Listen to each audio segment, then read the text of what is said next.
All right, I'm going to turn on a mute here for everybody.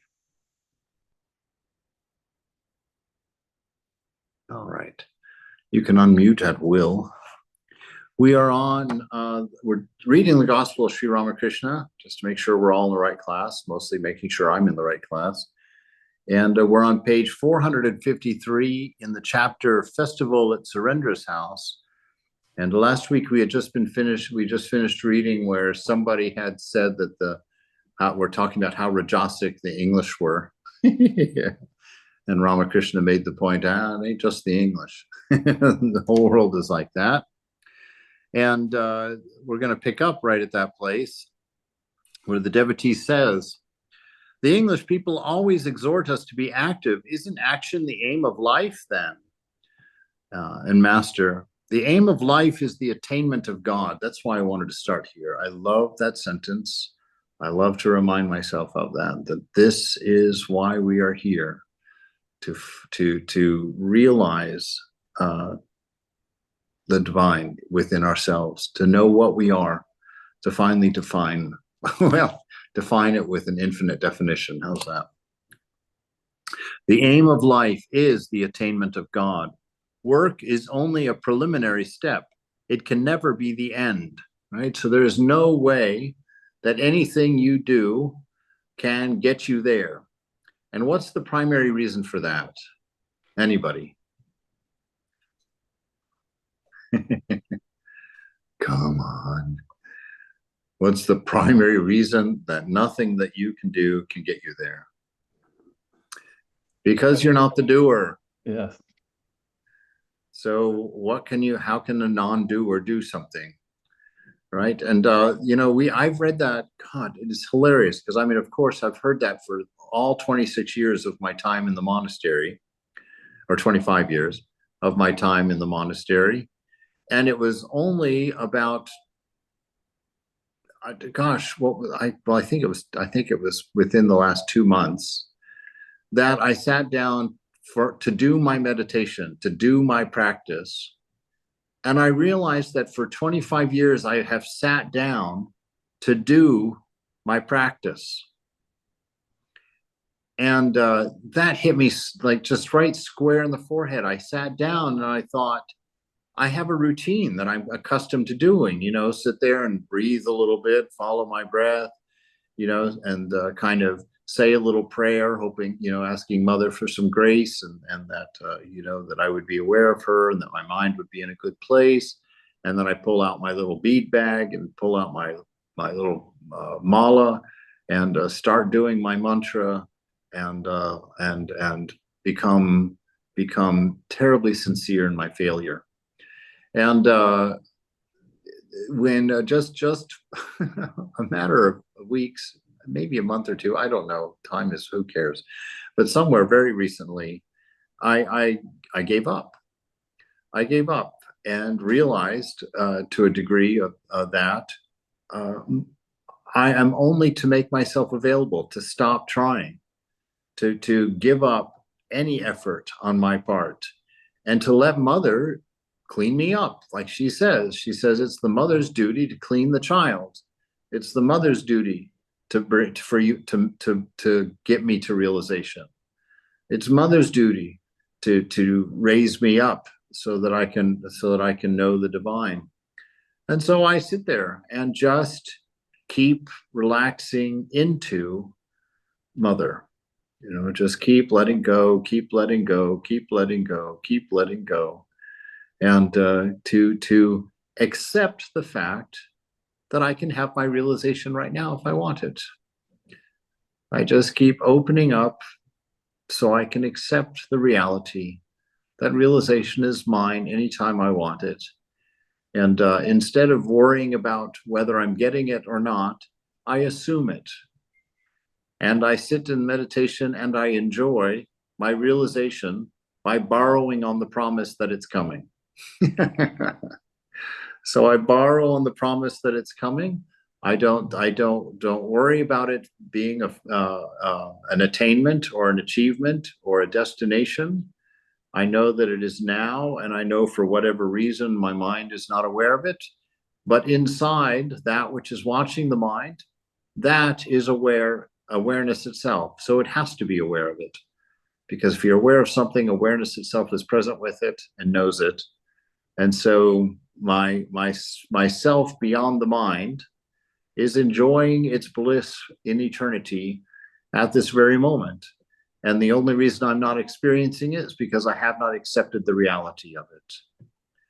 And so I sit there in my meditation, just simply undoing my disbelief, suspending my doubt, and opening myself to the reality that the reason I'm not experiencing it is because I'm living as the thought of me in my mind, the world of unrepeating continual change. As soon as I move my awareness to the heart, the absolute unchanging, I will know who I am and I will know realization. And it is as easy as simply moving my awareness. And you say, well, how do you move your awareness? Well, I'll just right now say, think of your right foot. And now suddenly everybody is aware of where the right foot is. It's as easy as that. Move your sense of being from the mind and place it in the infinite unchanging of the heart, and let thought go, leave it behind. Let your senses and their information go, leave it behind, and turn everything about yourself, your perceived self, into an ear.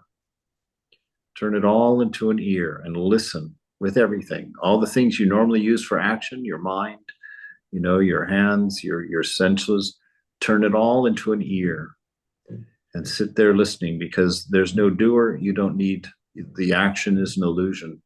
So turn your organs of action into an organ of listening and become aware of the infinity of your eternity in this moment. So work is only a preliminary step. It can never be the end. That's why that was all for that one. Those 5 words.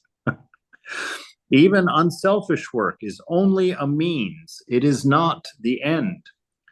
Sambhu Malik once said to me, please bless me, sir, that I may spend all my money for good purposes, such as building hospitals and dispensaries, making roads and digging wells.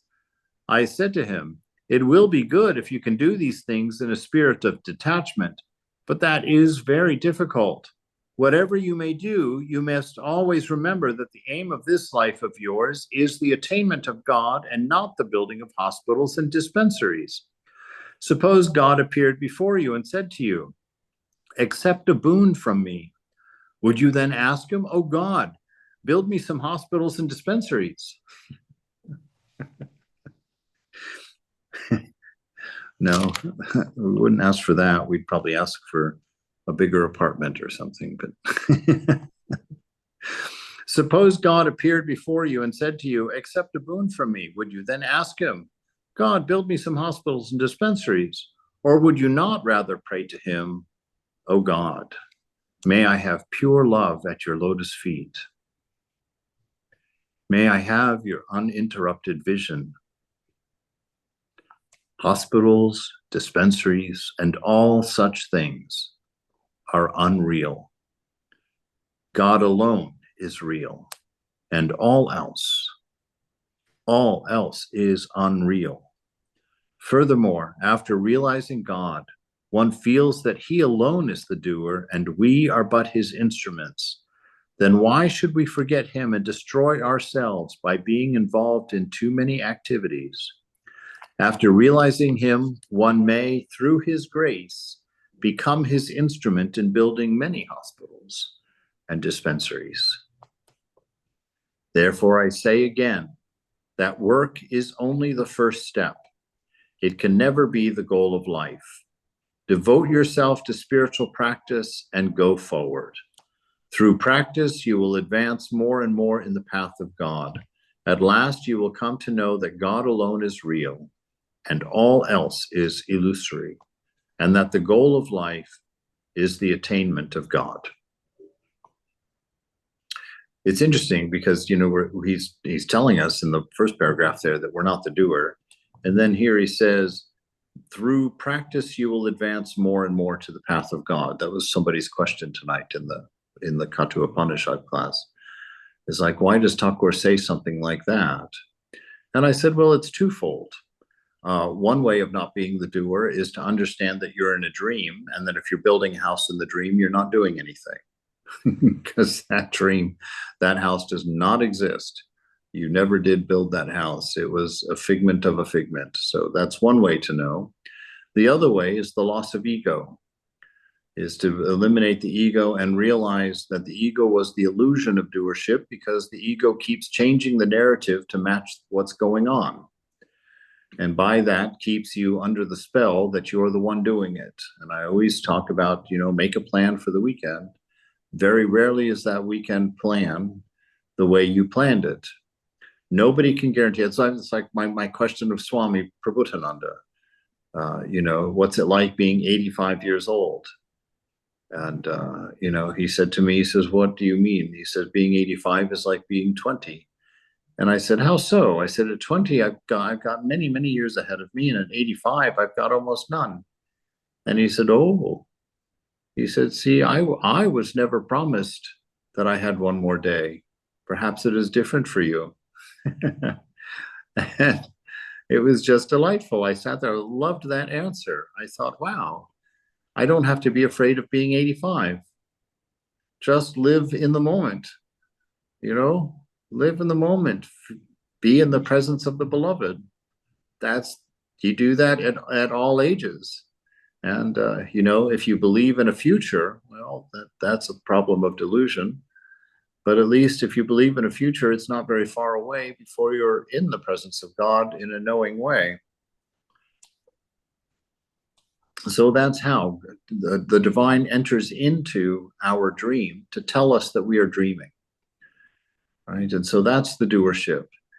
By entering into his dream, he comes down to our level, where we believe that we're building a house, even though we're in a dream. We believe that we're a particular in the dream and not the whole dream. That's the delusion. So God steps into the dream and says, hey, you're not the doer. And we start pondering, wow. And if we keep pondering and come to this understanding, we realize, wow, because I'm not really in this dream. I'm the dreamer. I'm in a bed somewhere. So I'm not doing anything in this dream. I'm sleeping. Right? So I'm not the doer. This dream is happening, and I've imagined myself to be in it. And by being in it, I've imagined a task, and I set about that task. But when I awake, I realize that nothing has been done. Nothing has been accomplished. There is no house as the fruit of my action. So devote yourself to spiritual practice and go forward. Through practice, you will advance more and more in the path of God, because that's where we are in the dream. We believe ourselves to be the doer. We believe ourselves to be a particular. We believe ourselves to be building a house. And so God's like, okay, well, if you're going to start there, then do spiritual practice. Do spiritual practice.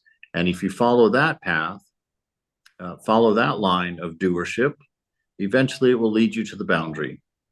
You'll be able to fall out of the dream and then come to know that you are the dreamer, right? Whereas if you followed the path that you were following of building houses in the dream, you might never get out of that dream.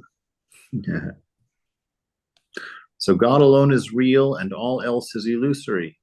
And the goal of life is the attainment of God. Once upon a time, a woodcutter went into a forest to chop wood. There, suddenly, he met a brahmachari. The holy man said to him, my good man, go forward. On returning home, the woodcutter asked himself, why did the brahmachari tell me to go forward? Right? This is discernment. This is learning. This is how we read the scriptures. You sit there, you don't just read it. Right? You don't just read it and think that you know it because you understand what the words mean. You sit there and say, well, how is that? How is that true? And if it is true, can I see it? Can I experience it? All true things should be experienceable in some way. And so you start coming up with ways of trying, ways of thinking of it that explain it in a clear way that gives you a deeper understanding of it. So, because there's nothing ambiguous about go forward. It just means go forward, right? So he starts questioning it, though. Why did the brahmachari tell me to go forward? Some time passed. One day he remembered the brahmachari's words, so he didn't act on it right away. right? It came up later as a piece of karma. He said to himself, well, today I shall go deeper into the forest. This reminds me of my friend Philip when he was, I don't know, like a young teenager. I think he was like 14 or something. I don't remember. He bought a book, a copy of the Bhagavad Gita at a bookstore, at a used bookstore. And when he got back to his house, a little card fell out of that book advertising the Vedanta Society of Southern California. And he thought, gosh, I should go there someday. And he put the book on his shelf and left it there. When he was packing to leave for college, he pulled that book out to put it in a box, and the card fell out again. And he went to the Vedanta Society of Southern California. And then that's when his spiritual life and practice began in earnest, because he went there, and then ended up joining up at Sacramento. He said to himself, today I shall go deeper into the forest. Going deep into the forest, he discovered innumerable sandalwood trees, right? And you know what forest he's in? He's in Tapavan, the forest of spiritual practice. So he goes into that, and in there he discovers these sandalwood trees. He was very happy and returned with cartloads of sandalwood. He sold them in the market and became very rich. Right? So he got some bliss. He got some answers to life. He learned to be in the moment. He became aware of his nature and felt some wonderful bliss and contentment in that. But that wasn't the whole thing. That was just the beginning. Those were some of the simple gems, the ones that are just outside the door of the heart. A few days later, he again remembered the words of the holy man to go forward. Right? What took him so long? He was enjoying his fruits of his labor, right? Still seeing them as being within karma. He went deeper into the forest and discovered a silver mine near a river. This was even beyond his dreams. He dug out silver from the mine and sold it in the market, and he got so much money that he didn't even know how much he had. A few more days passed. One day he thought, the brahmachari didn't ask me to stop at the silver mine. He told me to go forward. This time he went on to the other side of the river and found a gold mine. Then he exclaimed, just see, this is why he asked me to go forward. Again, a few days afterward, he went still deeper into the forest and found heaps of diamonds and other precious gems. He took these also and became as rich as the god of wealth himself. What a grand promise. Keep doing your practice. Keep going forward. What kind of promise is this, man? That's incredible. There is no limit to what we will enjoy. No limit to it at all. Therefore, I say that whatever you may do, you will find better and better things if only you go forward. You may feel a little ecstasy as a result of japa, but don't conclude from this that you have achieved everything in spiritual life. Work is by no means the goal of life. Go forward, and then you will be able to perform unselfish work. But again, I say that it is most difficult to perform unselfish work. Therefore, with love and longing in your heart, pray to God. With love and longing in your heart, pray to God. O God, grant me devotion at your lotus feet and reduce my worldly duties, right? Reduce my distractions. Reduce the things that remind me of cause and effect. Please grant me the boon that the few duties I must do may be done in a detached spirit, right? With me knowing that I'm not the doer, letting me know that there's nothing in the dream that I can actually eat, that there actually is nothing here to be taken. If you go still farther, you will realize God. You will see him. In time, you will converse with him. This is Ramakrishna making a promise to you. He's broken out of the parable now. Now he's telling you what it means. It means if you don't give up on yourself, if you don't get distracted in the world, if you can keep that longing alive in the heart, and you keep doing your practice, that you will see God and you will converse with him. Finally. Next, the conversation turned to quarrels among the members of the Brahmo Samaj. They had had a misunderstanding about the right to preach in the temple after Keshav's death. Master to Pratap, I hear that some members of the Samaj have quarreled with you about the altar, but they are most insignificant persons, mere nobodies. To the devotees, people like Pratap and Amrita are like good conch shells, which give out a loud sound, and the rest, about whom you hear so much, don't give out any sound at all. Yeah, those who quarrel about silly things, there's not much stuff there, not much understanding. There's a lot of attachment, a lot of delusion, but not a lot of stuff. Right? That's what he's saying. Pratap, speaking of sounds, even such a worthless thing as a mango stone makes a sound. Master to Pratap, one can very well understand the inner feeling of a teacher of your Brahmo Samaj by hearing his preaching. Once I went to a meeting of Hari Sabha. The preacher of the day was a pundit named Samatyayi. And can you imagine what he said? He said in the course of his sermon, God is dry. We must make him sweet and fresh with our love and devotion. I was stunned to hear these words. Then I was reminded of a story. A boy once said, at my uncle's house, there are many horses. Oh, yes, his whole cowshed is full of them. Now, if it was really a cowshed, then horses could not be kept there. Possibly he had only cows. What did the people think on hearing such an incoherent statement? They believed that there were surely no such animals as a horse in that shed. Everyone laughs. The devotee, true, sir, there were not only horses, but possibly there were no cows either. That's a farmer's joke, I guess, because everybody laughs. Master, just fancy to describe God, who is the very nature of love and bliss, as dry. It only proves that the man has never experienced what God is like. Indeed. I feel like that sometimes. Let me tell you something. You are a learned and intelligent and serious-minded soul. Keshav and you were like two brothers, Gaur and Nitai. You've had enough of lectures.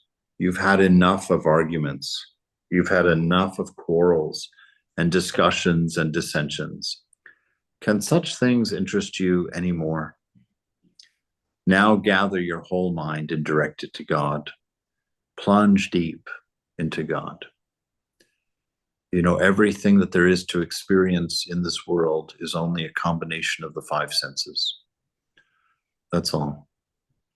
How much of it do we need to be done with the combinations of five?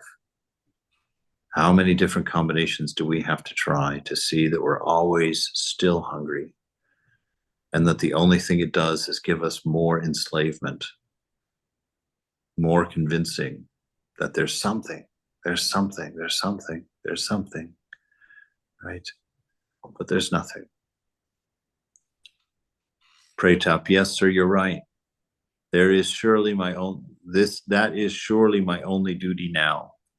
But I am doing all these things only to perpetuate Keshav's name. Master with a smile. No doubt you say now that you are doing all this to keep his name alive, but in a few days you won't feel that way. Listen to a story. A man built a house on a hill. It was only a mud hut, but he had built it with great labor. A few days after, there came a violent storm and the hut began to rock. The man became very anxious to save it and prayed to the God of the winds. Oh, God of the winds, please don't wreck my house. But the God of the winds paid no attention to his prayer. The house was about to crash. Then he thought of a trick. He remembered that Hanuman was the son of the God of the winds. At once he cried out with great earnestness, Oh, revered sir, please do not pull down my house. It belongs to Hanuman. I beseech you to protect it. But still the house continued to shake violently. Nobody seemed to listen to his prayer. He repeated many times, this house belongs to Hanuman. But the fury of the wind did not abate. Then he remembered that Hanuman was the devoted servant of Rama, whose younger brother was Lakshmana. Desperately, the man prayed, crying aloud, oh, this house belongs to Lakshmana. But that also failed to help matters. So the man cried out as a last resort, this is Rama's house, don't break it down. O God of the winds, I beseech you most humbly. But this too proved futile, and the house began to crash down, whereupon the man, who had now to save his own life, rushed out of it with the curse, let it go. This is the devil's own hut. Right? So we grasp this life, insisting, no, don't kill me. Let me go on. Don't break this house down. The house of my body, the house of my soul, rather. Don't break it down. Don't break it down. But every time you look in the mirror, it's just a little more hopeless. Every time it's just a little bit more broken down. And finally, this saggy, skinny bag of bones, you've seen it at 95 years old. You've seen it. Your saggy, hollow eye sockets laying there. You've got all manners of problems. You can't move anymore. Everything creaks. Everything hurts. Children are afraid to look at you. And finally, you're like, you let it go. You're like, fine, I give it up. But look at the state the mother has to get our little soul hut into before we're willing to let that thing go. My goodness, it has to. This is the devil's own hut, and exactly it is, right? All desire arises from this hut, right? All desires arise from this hut. All ignorance arises from this hut. This hut is, in fact, the devil's own hut, man. Get out of here. I'm done. I'm going into freedom. I'm going into infinite bliss. To Pratap, you don't have to perpetuate Keshav's name. Remember that he achieved all his success through the will of God. Through the divine will, his work was established, and through the divine will, it is disintegrating. What can you do about it? Now it is your burden, your bounden duty to give your entire mind to God. That is your one duty. That's your one duty. That's the point of life. Give your entire mind to God, to plunge deep into what? Oh, I love this. Into the ocean of his love. Plunge deep into the ocean of God's love.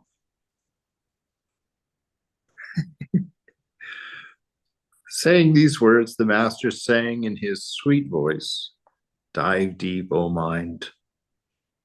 Dive deep in the ocean of God's beauty. If you descend to the uttermost depths, there you will find the gem of love. Swami, who's he talking to right now? Pratap. Pratap, thank you. Yeah. Go seek, O mind. Actually, Regina, to you. He's talking to you. Go seek, O mind. Go seek Vrindavan in your heart, where with his loving devotees, Sri Krishna sports eternally. Light up, O mind. Light up true wisdom's shining lamp, and let it burn with a steady flame, unceasingly within your heart. Who is it that steers your boat across the solid earth? It is your guru, says Kabir. Meditate on his holy feet.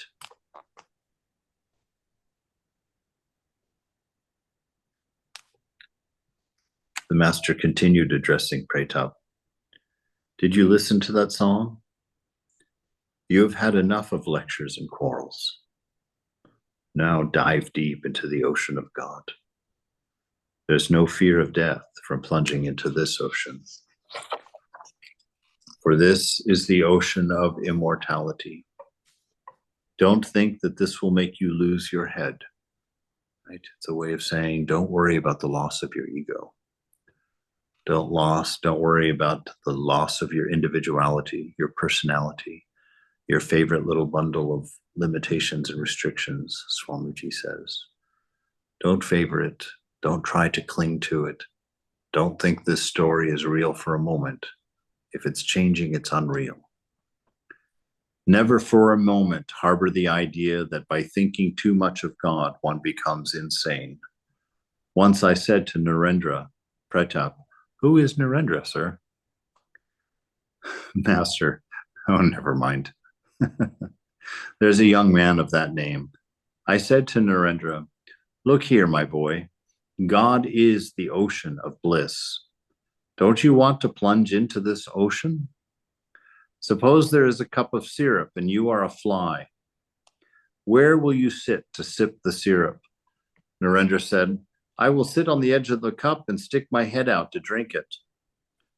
"Why?" said I. "Why should you sit on the edge?" He replied, "If I go too far into the syrup, I shall be drowned and I'll lose my life, right? I'll lose my sense of self. I'll lose my individuality, as it were." Then I said to him, "But my child, there is no such fear in the ocean of Satchit Ananda. It is the ocean of immortality. By plunging into it, a man does not die. He becomes immortal.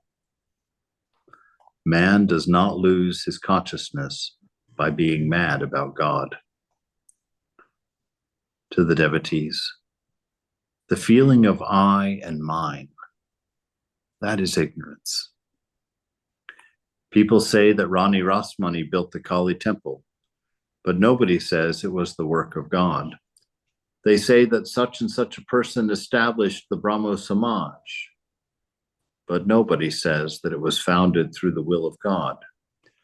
This feeling, I am the doer, this is ignorance. On the contrary, the idea, "Oh God, you are the doer, and I, only an instrument. Thou art the operator, and I, the machine." This is knowledge. After attaining knowledge, a man says, "Oh God, nothing belongs to me. Neither this house of worship, nor this Kali temple, nor this Brahmo Samaj. These are all yours. Wife, son, family do not belong to me. They are all yours. To love these objects, to regard them as one's own, is Maya. But to love all things is Daya, compassion. To love only the members of the Brahmo Samaj, or if one's own family, is Maya. To love one's own countrymen is Maya. But to love the people of all countries, to love the members of all religions, is Daya. Such love comes from the love of God, from Daya. Maya entangles a man and turns him away from God. Right? Maya is the thought of being the individual, about being me and loving only mine. That is ignorance. But love, Maya entangles a man and turns him away from God. But through Daya, one realizes God. Sages like Sukadeva and Narada always cherished Daya in their hearts. Pratap, revered sir, are those who live with you making progress in spiritual life? Master, I will tell people that there is nothing wrong in the life of the world, but they must live in the world as a maidservant lives in her master's house. Referring to her master's house, she says, "That is our house." But her real home is perhaps in a faraway village. Pointing out her master's house to others, she says, "No doubt, this is our house." But in her heart, she knows very well that it doesn't belong to her and that her own house is in a faraway village. She brings up her master's son and says, "My Hari has grown very naughty," or "My Hari doesn't like sweets," though she repeats "My Hari" with her lips. Yet she knows in her heart that Hari does not belong to her, that he is her master's son. Thus I say to those who visit me, why don't you live in the world? There is no harm in that, but always keep your mind on God. Know for certain that house, family, and property are not yours. They are God's. Your real home is in God. Also, I ask them to pray always with a longing heart for the love of God's lotus feet. Right? It's impossible to own anything here. Everybody's renting. Some people call their rent a mortgage, and some people call their rent rent. But nobody gets to keep it past the boundary. Everything goes. Your car is rented, your children are rented, your wife is rented. Yes, there's nothing here to call your own.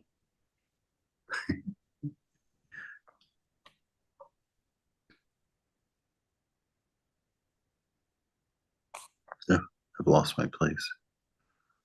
Did you make that up about the rentals?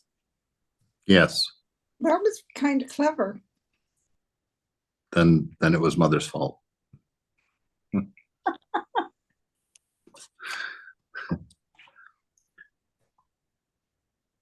All right.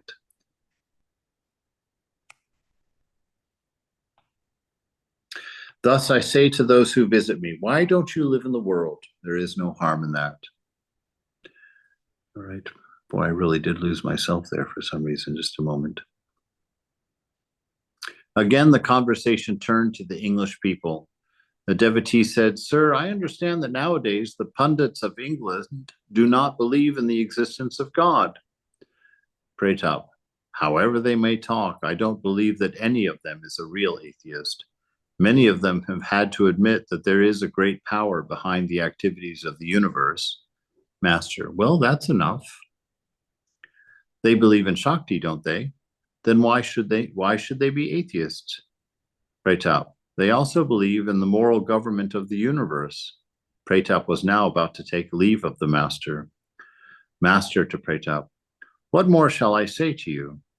My only request is that you do not involve yourself in quarrels and dissensions anymore.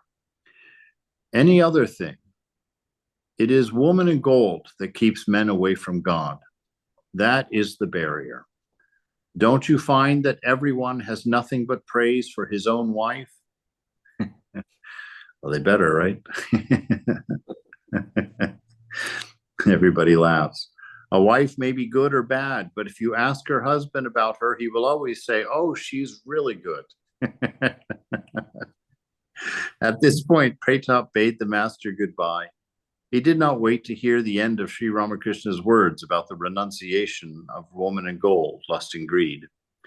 Those burning words touched the hearts of the devotees and were carried away on the wind through the gently rustling leaves in the garden.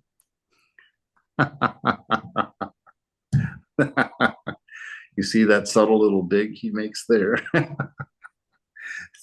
Listen to that. Those burning words touched the hearts of the devotees and were carried away on the wind. Nobody let go. Nobody took them in.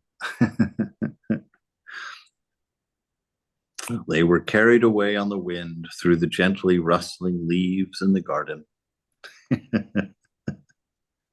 A few minutes later, Mani Malik said to Sri Ramakrishna, Sir, it is time for you to leave for Dakshineshwar. Today, Keshav's mother and the other ladies of his family are going to the temple garden to visit you. They will be hurt if they do not find you there. Keshav had passed away only a few months before. His old mother and his other relatives wanted to visit the master. The master to Mani Malik. Don't hurry me, please. I didn't sleep well. I can't rush. They are going to Dakshineshwar. What am I to do about it? They will stroll in the garden and enjoy it thoroughly. After resting a little, the master was ready to leave for Dakshineshwar. He was thinking of Surendra's welfare. He visited the different rooms, softly chanting the holy name of God. Suddenly, he stood still and said, I didn't eat any luchis at mealtime. Bring me a little now." He ate only a crumb and said, "There is much meaning in my asking for the Luci. If I should remember that I hadn't eaten any at Surendra's house, then I would want to come back for it." Everyone laughs. Mani Malik: "That would have been nice. Then we should have come to you." The devotees all laughed. Oh, here comes Stephen. All right. All right, we're going to stop there for tonight.